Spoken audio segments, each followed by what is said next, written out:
May I come in, sir? Please come in. Good evening, sir. Good evening. Good evening, sir. Good evening, Yogendra. Yes, बैठिए. sir. Thank you, sir. Yogendra, Yes, sir. आपने vaccine ले रखी है? Yes, sir. अच्छा, हम लोगों ने भी ले रखी है, तो आप अपना मास्क हटा सकते हैं. Okay, sir. Thank you. Comfortable है? Yes, sir. ओके. तो योगेंद्र, बिना अपना नाम रिपीट किए Yes, sir. आप और बिना अपनी जाति और समुदाय के बारे में बताए, आप अपना इंट्रोडक्शन दीजिए. Yes, sir. सर मैंने IIT BHU से सिविल इंजीनियरिंग किया है और मेरी स्कूलिंग जवाहर नवोदय विद्यालय एटा से हुई है और इसके साथ साथ मेरा सर IIT JEE के लिए GAIL super under free residential coaching में सिलेक्शन हुआ था और सर छोटे बच्चों को पढ़ाना मेरी हॉबी है. अच्छा. Yes, sir. तो ये जो आपने बताया कि आपका सिलेक्शन हुआ, ये Yes, sir. क्या है? ये सर एक NGO है जिसमें फ्री कोचिंग कराते हैं IIT JEE के लिए NIT के लिए. अच्छा, तो Yes, इसमें sir. आपका सिलेक्शन हुआ Yes, था. sir. ओके.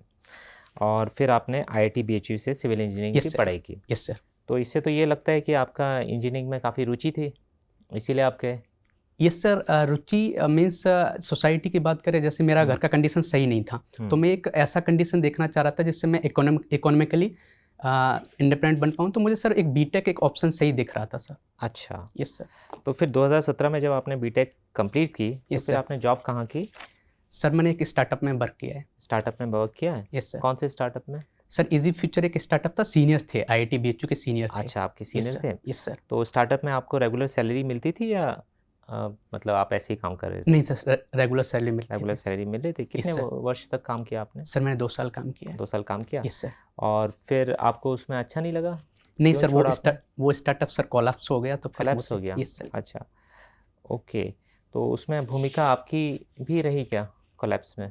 नहीं सर, कुछ जैसे स्टार्टअप को सक्सेस होने के लिए मुझे लगता है कि मैनेजमेंट बहुत बड़ी चीज़ है. तो डायरेक्टर्स जो उनके थे, कुछ उनकी प्रॉब्लम्स रही होंगी. मुझे तो सर मार्केटिंग देखना था. अच्छा. और अच्छा, आपको मतलब इंजीनियरिंग का जॉब नहीं था ये आपका? नहीं सर.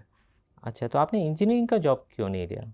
सर जैसे इंजीनियरिंग करने के बाद भी जैसे जॉब्स होती है मैक्सिमम मार्केटिंग एनालिस्ट या दूसरी सेक्टर में या कोडिंग. तो मुझे लगा सर कि वो ऑप्शन चुनने से बेहतर है कि एक स्टार्टअप में मुझे सीखने सिविल इंजीनियरिंग की जॉब नहीं होती जिसमें सर सिविल इंजीनियरिंग का मीन्स बहुत कम कंपनीज आती हैं और सर मैं दूसरा उस सेक्टर में सर मैं जाना भी नहीं चाहता था. अच्छा, ये बात आप सही बता रहे हैं ना कि जाना नहीं चाहते थे. सर. तो ऐसा क्या हुआ कि आपकी ये मतलब रुचि इसमें बदल गई कि आप जाना ही नहीं चाहते हैं सिविल इंजीनियरिंग में? सर पहले तो एक इकोनॉमिक फैक्टर था. जब मैं IIT BHU में पहुंचा तो मैंने सर अपने आप को एक्सप्लोर करना चाहा. तो जैसे एक दो मैं कुछ एलुमनाई IESP थे उनको सुना तो मुझे लगा कि ये सेक्टर थोड़ा सही लग रहा है, इधर मैं अपने आप को थोड़ा डाइवर्सिफाई सेक्टर चुन सकता हूँ सर. ये एक कारण था सर. तो क्या है आपको जो IAS IPS के लिए आपको मोटिवेट करती है? क्या है खास बात इन सर्विसेज में? सर जैसे सबसे बड़ी बात क्या कि मैं जिस माहौल से निकला हूँ, जैसे एटा रीजन है तो वहाँ पर एजुकेशन की बहुत बड़ी प्रॉब्लम है, लेकिन अब चेंजेस बहुत अच्छे हो रहे हैं. तो मुझे भी सोसाइटी ने दिया है. जैसे मुझे तो क्या आपको वो पावर अट्रैक्ट करता है, ग्लैमर अट्रैक्ट करता है? सर ग्लैमर नहीं, लेकिन मुझे लगता है कि जैसे पॉलिसीज़ बनाते हैं, जैसे एक IAS पॉलिसीज़ बनाता है तो उन पॉलिसीज़ इम्प्लीमेंटेशन वाला काम होता है. पॉलिसी मेकिंग तो बहुत हाई लेवल पे होता है. Yes sir. तो पॉलिसीज़ को इम्प्लीमेंट करके सर हम चेंजेस कर सकते हैं, एजुकेशन में सर चेंजेस कर सकते हैं, हेल्थ और में वो कर जो सकते पॉलिसीज़ हैं. बनाते हैं उसको हम प्राइवेट सेक्टर में फॉलो कर सकते हैं. तो वो भी तो देश के निर्माण में अपना योगदान देना ही है. यस सर, कर सकते हैं, लेकिन सर जितना हम IAS या STM में कर सकते हैं उतना शायद मुझे लगता है उधर नहीं कर सकते. अच्छा. Yes sir. तो मतलब जो लोग प्राइवेट सेक्टर में अपना दिन रात लगे हुए हैं वो ज़्यादा योगदान नहीं कर पा रहे हैं? नहीं, ऐसा नहीं मानता मैं सर. वो भी योगदान करते हैं सर, लेकिन मुझे लगता है कि सर मेरा कॉन्फिडेंस इधर था कि मैं इधर कर सकता हूँ बेहतर, तो सर मैंने ये ऑप्शन चुना. अच्छा, तो ये बताइए कि फिर सिविल इंजीनियरिंग आपने वैकल्पिक विषय क्यों नहीं चुना? सर जैसे मैंने सीनियर से कुछ सजेस्ट किया तो मैं एक ऐसा सब्जेक्ट लेना चाहता जो मेरा GS में भी सपोर्ट करे. तो एंथ्रोपोलॉजी मुझे एक थोड़ा इंटरेस्टिंग सब्जेक्ट. तो सीनियर्स की सलाह पे लिया आपने? Yes sir. अच्छा, तो ऐसे ही आप जब सर्विसेज में आ जाएंगे तो भी सीनियर्स की सलाह पे चलेंगे या अपने निर्णय अपने आप लेंगे? नहीं सर, वो तो डिसीजन मुझे लेने पड़ेंगे सर. यहाँ सीनियर्स की नहीं सुनेंगे आप? सर कुछ डिसीजंस हैं जो मुझे खुद लेने चाहिए, लेकिन कुछ डिसीजंस होते हैं जो सीनियर से लेना चाहिए, तो मुझे लगता है सीनियर से भी लेने चाहिए. ठीक है. Yes sir. Yogendra, thank you sir. Yes आप एंथ्रोपोलॉजी के स्टूडेंट्स हैं. Yes ma'am. ये बताइए WHR रिवर्स का क्या कंट्रीब्यूशन रहा है इंडियन एंथ्रोपोलॉजी में? मैम WH रिवर्स मैम इन्होंने अंडमान निकोबार में रिसर्च किया था. अंडमान निकोबार में किया था या नीलगिरीज में किया था? मुझे मैम एग्जैक्ट रिकॉल नहीं कर पा रहा, लेकिन अच्छा ठीक है. क्या इनके रिसर्च का आउटपुट रहा था, क्या बताया था इन्होंने?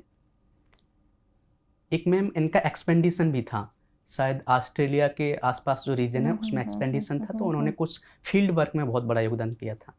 इतना मैं क्या क्या योगदान था बता सकते हैं? वो एग्जैक्ट मैम रिकॉल नहीं कर पा रहा मैं। अच्छा ठीक है। Yes, ma'am.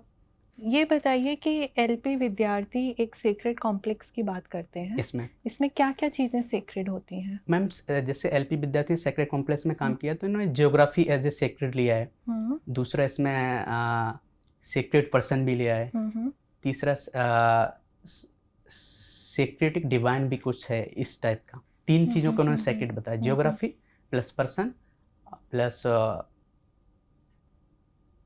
स्कल्पचर, शायद ऐसा कुछ था मैम, वो एग्जैक्ट ठीक है। इन्होंने प्रीस्ट की हायरार्की बताई है वाराणसी के, काशी के, कि 2 तरीके के प्रीस्ट होते हैं, इनमें हायरार्की होती है, उसके बारे में कुछ बता सकते हैं?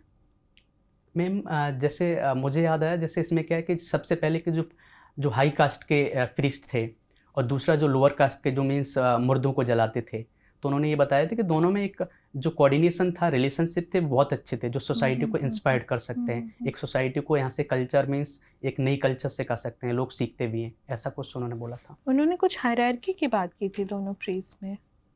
मैम मुझे इतना नहीं उसके बारे में, मैं उसके बारे में पढ़ूंगा मैम, इतना पता नहीं मुझे। अच्छा ठीक है। ये बताइए एंथ्रोपोलॉजी में डिफ्यूजनिस्ट अप्रोच क्या होती है और इसका एग्जांपल देते हुए मुझे बताइए। ओके मैम, डिफ्यूजनिस्ट एक ऐसी प्रोसेस है जिसमें कोई कल्चर एक जगह मीन्स प्रोड्यूस हुई तो उस कल्चर को दूसरी कल्चर में भी लोग अडॉप्ट कर सकते हैं। तो जैसे इसमें जो सबसे ओपोनेंट एक अच्छे पर्सन थे जिन्होंने फ्रेंच वॉस जी थे, उन्होंने भी इसके बारे में बताया था कि कोई कल्चर एक जगह प्रोड्यूस होकर दूसरी जगह लोग अडॉप्ट करते हैं, वो कल्चर उनके काम आनी चाहिए।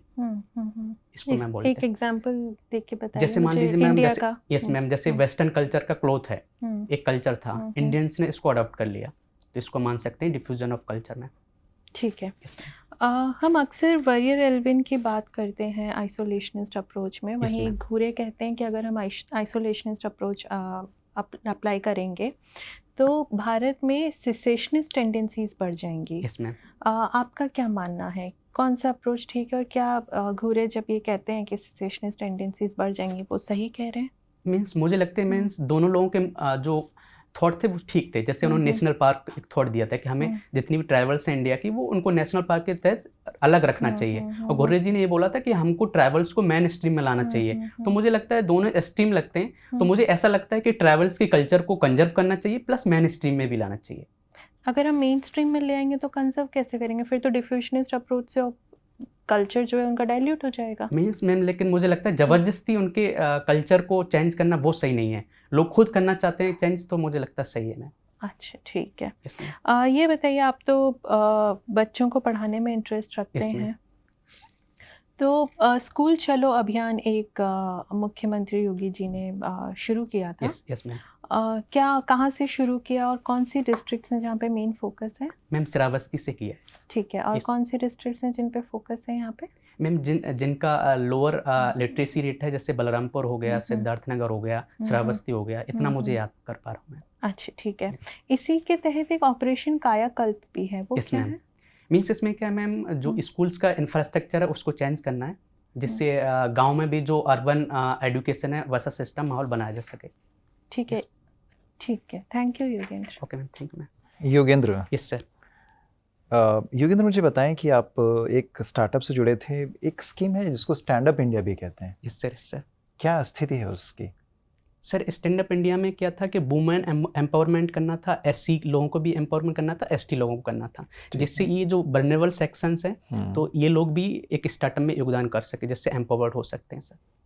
ठीक है, ये तो योजना की स्कीम है, महत्वाकांक्षाएं हैं। आज की तारीख में इसका क्या स्टेटस है, मतलब इसकी सफलता का क्या पैमाना है? वाकई में ये सफल है या आपके स्टार्टअप की तरह ये भी धराशायी हो गई?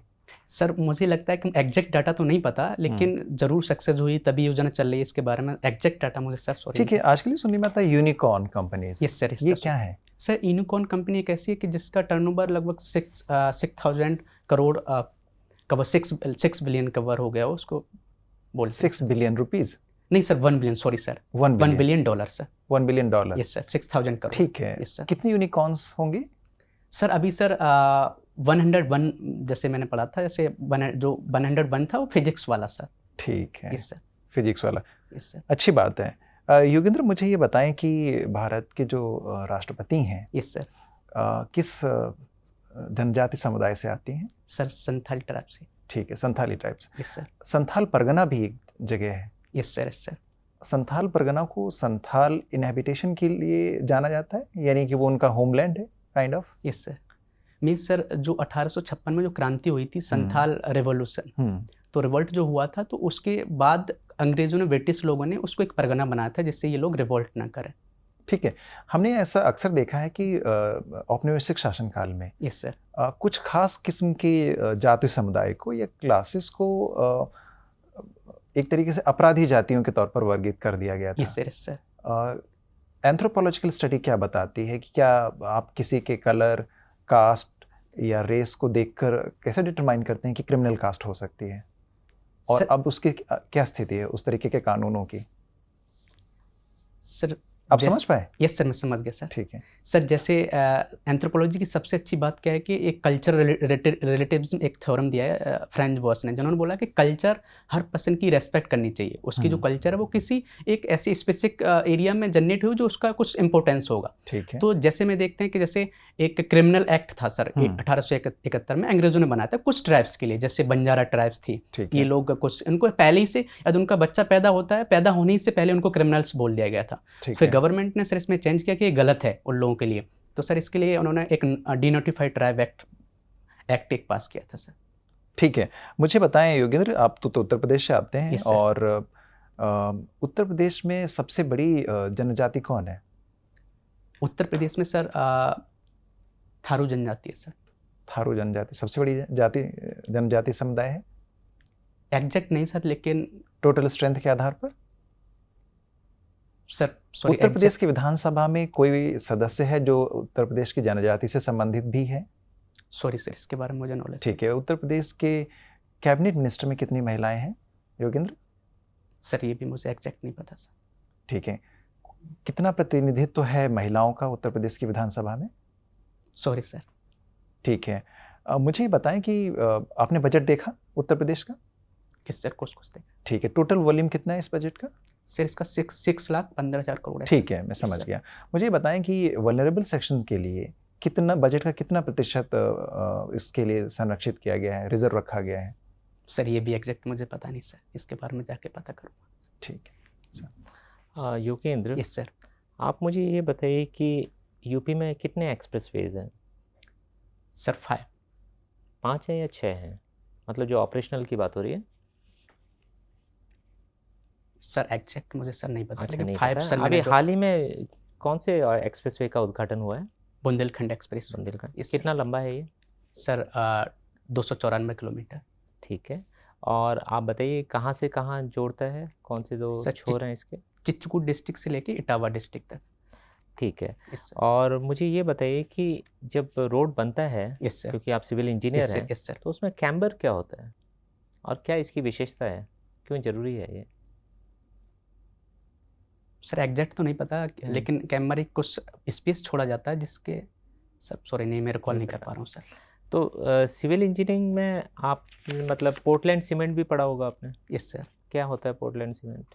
सर एक ऐसा सीमेंट है जिसकी सेटिंग टाइम डिफरेंट टाइम्स होते हैं, तो सर सीमेंट को एक क्लासिफाइड किया गया सेटिंग टाइम के अकॉर्डिंग, तो जिसमें सेटिंग टाइम कुछ ज़्यादा या कम ऐसा होता है। अच्छा, सीमेंट में अगर ज़्यादा मतलब जो मिक्सचर होता है उसमें ज़्यादा बालू की मात्रा अधिक होगी, तो कैसे, क्या इम्पैक्ट होगा उसका?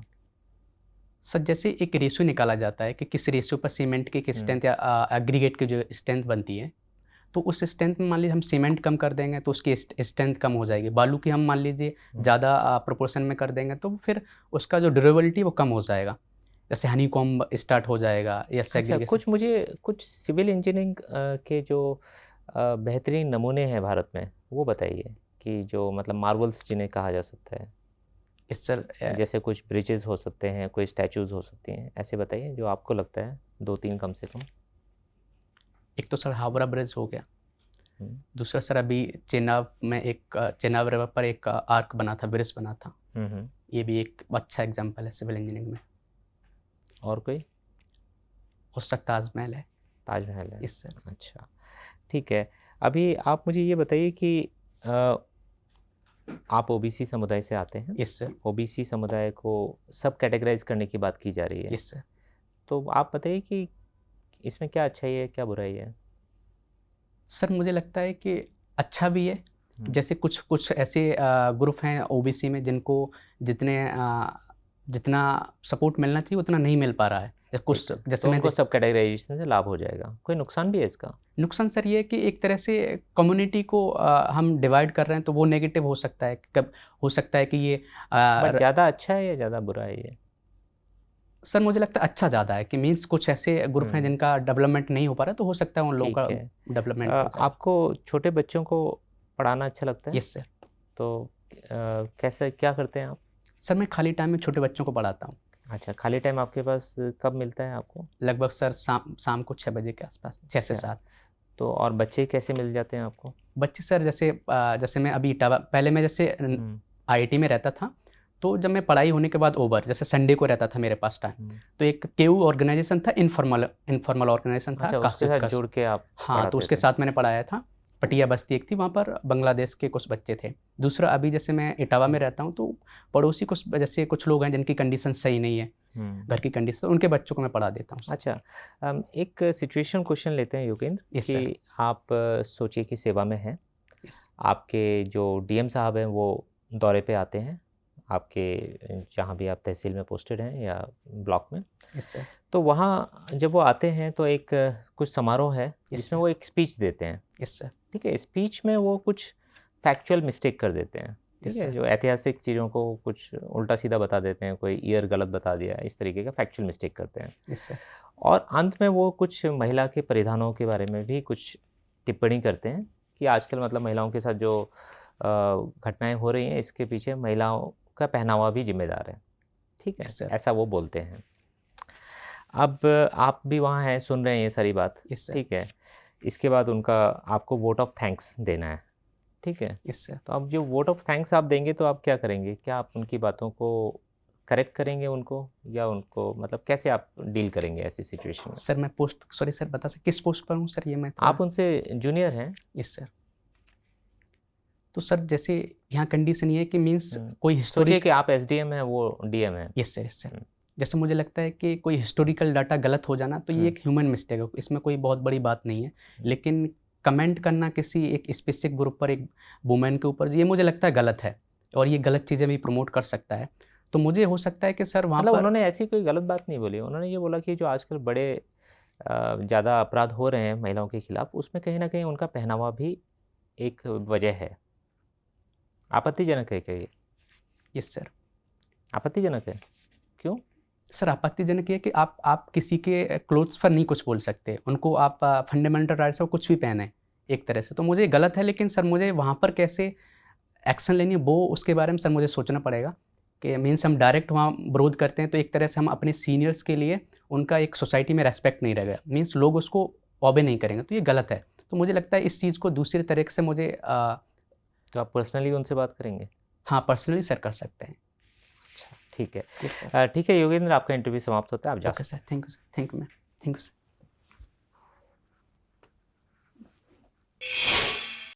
मैं come in sir? Yes, come in. Okay sir, thank you. आइए बैठिए। Okay, thank you sir. Yogendra, ये पहला इंटरव्यू होगा आपका कमीशन में? यस सर, फर्स्ट है। मॉक इंटरव्यूज दे चुके हैं इससे पहले? हाँ सर।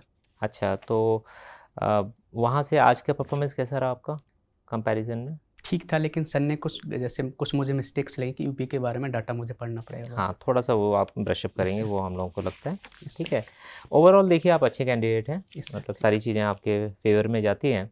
थोड़ा सा जब बैठेंगे ना तो पाँव को थोड़ा आगे कर लीजिए। हाँ, और मतलब जो आपके लगातार हाथ ऐसे हो रहे हैं, मतलब तिरछे हो रहे हैं, तो सीधा थोड़ा सा अगर सीधा रखा जाए तो ज़्यादा ठीक है। ओके, और एक आई कांटेक्ट का इशू लगा हमें कि जब आप बात करते हैं किसी से तो आप सबसे आई कांटेक्ट मत रखिए, जिनसे बात हो रही है उन्हीं को देखिए, ज़्यादा बेहतर है। ठीक है, ये ज़्यादा सामान्य और सहज है आपके लिए भी, सामने वाले के लिए भी। अगर आप मेरे से बात करेंगे लेकिन उनको देखेंगे या उनको देखेंगे तो मतलब वो थोड़ा सा प्रॉब्लमेटिक हो जाता है। ठीक है, तो बेटर है कि अटेंशन अपनी आप सामने जिनसे बात हो रही है उन पर रखिए, इसलिए वो ज़्यादा अच्छा रहता है। एंथ्रोपोलॉजी वाली चीज़ों को थोड़ा सा ब्रशअप कर लेंगे, वो बेहतर रहेगा। और करंट अफेयर्स पे जैसे आप अपडेटेड हैं, लेकिन यूपी रिलेटेड फैक्ट्स थोड़ा सा आप उसको अपडेट कर लीजिए, ठीक है। टाई जो अभी है ना, नॉट बहुत अच्छी बनी नहीं है, क्या ये पहन के जाएंगे आप इंटरव्यू में या डिफरेंट ड्रेस है? सर इसमें कोई प्रॉब्लम है? नहीं, इसमें ऐसा कोई प्रॉब्लम नहीं है, लेकिन टाई का नॉट जो थोड़ा सा लग रहा है वो थोड़ा साइड में भी हो रहा है और थोड़ा बड़ा नॉट लग रहा है, ठीक है, तो उसको आप थोड़ा बेटर तरीके से मान लीजिएगा। और इसके अलावा चीज़ें मतलब मेन तो आई कांटेक्ट वाला ही था, बाकी सारी चीज़ें ठीक हैं। कहीं कहीं जैसे आपको जवाब अगर ठीक नहीं पता है और फैक्चुअल है तो बेटर है कि आप पहले माफ़ी मांग लीजिए कि मुझे नहीं आता है, लेकिन और अगर अंदाज़ा लगाना चाहते हैं तो अनुमति लीजिए, फिर इसके बाद करना बेटर रहेगा, ठीक है। बाकी जनरली चीज़ें काफ़ी अच्छी हैं, और जैसे एक्सप्रेसवेज हो गए, ये सब न्यूज़ में था अभी, थोड़ा सा सिविल इंजीनियरिंग बैकग्राउंड से आ रहे हैं तो कैम्बर वगैरह अगर पता होगा तो बेटर है ना, थोड़ा सा उसको भी अगर ब्रशअप कर सकते हैं, समय है तो कर लीजिए, ठीक है। बहुत बेसिक, जो कि मतलब ऐसा नहीं है कि स्पेसिफिक अंदर घुस गए, लेकिन जो सामान्य तौर पे लोग आपसे पूछ सकते हैं। वैसे ही मुझसे सर गलती से सब सब्जेक्ट्स लिख गए। अच्छा। तो जैसे मैंने बाजीराव रेड्डी में दिया था, हाँ। तो वो भी बोल रहे थे कि आपको पढ़ना पड़ेगा, तो सब तो नहीं पढ़ पाऊंगा, तो कोई बात नहीं, मतलब हाँ, बेसिक्स को जस्ट आप रिवाइज कर लीजिए, उससे आपको काफ़ी मदद मिल जाएगी, ठीक है। ये तो चांस की बात है कि कोई सिविल इंजीनियरिंग बैकग्राउंड वाले मिल गए तो वो फिर आपको पूछ सकते हैं, लेकिन जहाँ भी नहीं आए तो तनाव नहीं लेना, आप बोल सकते हैं कि मुझे अभी याद नहीं है, या मैंने पढ़ रखा है सर बट अभी रिकॉल नहीं हो रहा, वैसे आप उससे बच सकते हैं। तनाव बिल्कुल नहीं लेना है, ठीक है। योगेंद्र, आप अच्छे कैंडिडेट हैं, आपका अच्छा होना चाहिए, ठीक है। All the best. Thank you ma'am, thank you sir.